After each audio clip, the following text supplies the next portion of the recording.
Hello बच्चों, let's see this question. This is an assertion और reason based question जिसमें आपको assertion और रीजन दिया हुआ है और उसके 4 ऑप्शन ये दिए हैं। इन चारों में से कोई अप्रोप्रिएट ऑप्शन आपको चूज करना है। तो आइए पहले हम अपने assertion और रीजन को पढ़ते हैं। assertion है the Belgian leaders acknowledge the existence of regional differences and cultural diversity. Belgium के जो लीडर थे वो जानते थे कि उनके कंट्री में डिफरेंट कल्चर की डाइवर्सिटी है, यानी कि अलग अलग रीजन के अलग अलग कल्चर को मानने वाले कल्चरल डाइवर्सिटी वाले लोग रहते हैं, एग्जिस्ट करते हैं। रीजन है between 1970 and 1993 they amended their constitution for 4 times so as to work out an arrangement that enable everyone to live together within the same country.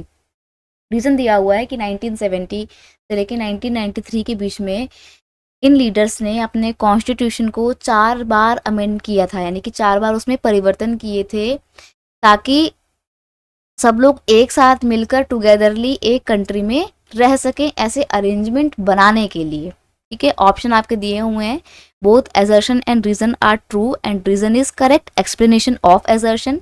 Next option है both assertion and reason are true but reason is not correct explanation of assertion। Next option है assertion is true but reason is false. और last option है assertion is false but reason is true.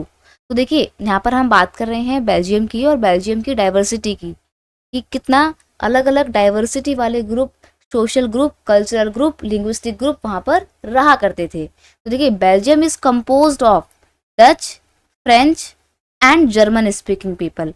अब जो Germany है ना, sorry जो Belgium है ना, बेल्जियम क्या है, यूरोप का एक बहुत छोटा सा कंट्री है। टोटल पॉपुलेशन पता है कितनी है, 1 करोड़ के आसपास है। और लैंड वाइज देखा जाए तो जितना बड़ा इंडिया का हरियाणा राज्य है ना, हरियाणा स्टेट, उतना ही बड़ा है बेल्जियम बस।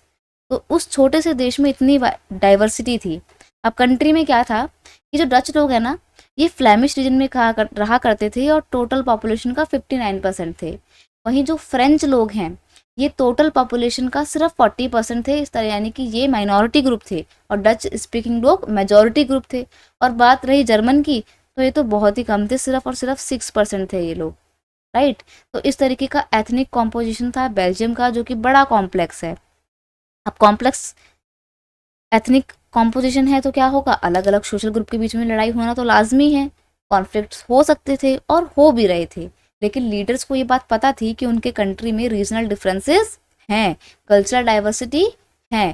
तो जो ये ऑप्शन दिया हुआ है कि दे लीडर एक्नॉलेज दिस डाइवर्सिटी, ये बिल्कुल सही है। डाइवर्सिटी थी, वो मैंने आपको बता दी कि कैसे कितना परसेंटेज था, पॉपुलेशन में कितना कितना शेयर था एक एक लिंग्विस्टिक ग्रुप का।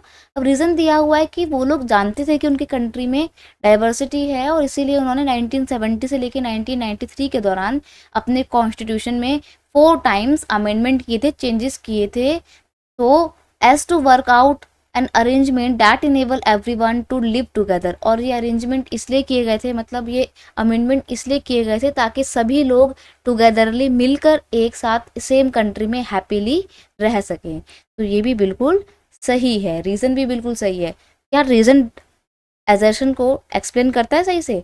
तो वो भी करता है। कैसे? क्योंकि देखो, बेल्जियम के लीडर को पता था उनकी कंट्री में डाइवर्सिटी है, जिसको कंसिडर करते थे वो लोग, और उनको एक साथ रखने के लिए उन्होंने कॉन्स्टिट्यूशन में अमेंडमेंट किए। तो ये बिल्कुल सही बात है और दोनों एक दूसरे से लिंक है। और जो रीज़न है वो assertion को ठीक ढंग से एक्सप्लेन भी करता है। इसलिए आपका ऑप्शन 1 कि both assertion and reason are true and reason is correct explanation of assertion, ये बिल्कुल सही है। Option 1 is your final answer. I hope you understood it well. Best of luck.